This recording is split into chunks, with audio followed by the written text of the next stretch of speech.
دنیا میں بہت سارے خیر کے کام ہیں جن سے اللہ تعالیٰ راضی ہوتا ہے، بہت سارے خیر کے کام ہیں، لیکن ان خیر کے کاموں میں ایک خیر کا بہت بڑا کام یہ ہے کہ اگر کوئی شخص بھوکا ہو تو اسے کھانا کھلایا جائے۔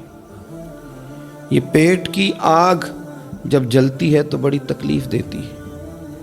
جب کچھ لوگ بھوکے ہوتے ہیں اور کچھ اتنا پیٹ بھر کے کھا رہے ہوتے ہیں کہ وہ لوگ ضرورت سے زیادہ آسائشوں میں چلے جاتے ہیں تو اس سے تفریق بھی پیدا ہوتی ہے اور اس سے معاشرے میں گھٹن بھی آتی ہے۔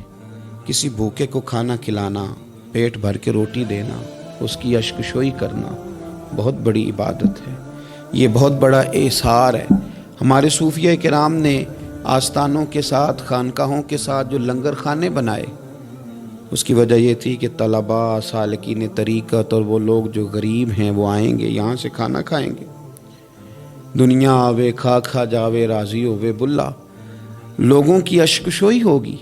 میرے نبی پاک صلی اللہ تعالیٰ علیہ وسلم نے فرمایا قیامت کے دن اللہ تبارک و تعالیٰ فقراء سے فرمائے گا کہ اٹھو، جس نے تمہیں کھانا کھلایا تھا اس کا بازو پکڑ کے جنت میں لے جاؤ، جس نے تمہیں پانی پلایا تھا اس کا بازو تھام کے جنت میں لے جاؤ، جس نے تمہیں کپڑا پہنایا تھا اس کا بازو تھام کے جنت میں لے جاؤ۔ پھر وہ غریب لوگ، وہ فقراء اٹھیں گے، کسی کو اس لیے جنت میں لے جائیں گے کہ اس نے کھانا کھلایا تھا، کسی کو اس لیے جنت میں لے جائیں گے کہ اس نے پانی پلایا تھا، کسی کی اس لیے اللہ کے حضور سفارش کریں گے کہ اس نے کھانا کھلایا تھا۔ بھوکوں کو کھانا کھلانا اتنا بڑا عمل ہے کہ نبی کریم صلی اللہ تعالیٰ علیہ وسلم ارشاد فرماتے ہیں کہ جو بھوکے کو کھانا کھلائے گا اللہ اسے جنت کے پھل کھلائے گا، اللہ اسے جنت کے پھل کھلائے گا۔ یہی ہے ذوق عبادت کی انتہا ساغر، یہی ہے ذوق عبادت کی انتہا ساغر کہ غم حیات کے ماروں کا احترام کرو۔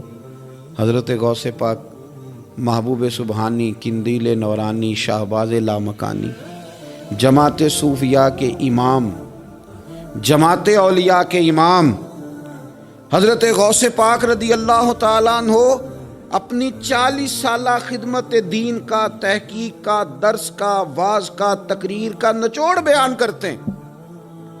صوفیاء کو ماننے والے، عقیدت رکھنے والے، مرید ہونے والے، غوث پاک کی 11ویں دینے والے، ان کے نام کے تذکرے کرنے والے سنیں۔ حضرت غوث اعظم فرماتے میں نے تحقیق کی ہے لیکن بھوکوں کو کھانا کھلانے سے زیادہ میں نے خدا کا قرب پانے والا کوئی عمل بھی نہیں دیکھا۔